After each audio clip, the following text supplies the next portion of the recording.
Yes bank గురించి ఇక్కడ చూసినట్లయితే ఈరోజు లైవ్ మార్కెట్‌లో 3.66 అనేది రైజ్ అయ్యింది. స్టాక్ అనేది అప్ ట్రెండ్‌లోనే ఉంది.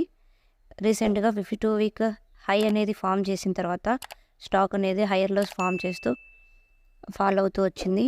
అయితే ఇక్కడ ఒక రెసిస్టెంట్ అండ్ లెవెల్ అనేది బ్రేక్ అయిన తర్వాత బిగ్ క్యాండిల్ బ్రేక్అవుట్ ఇచ్చింది.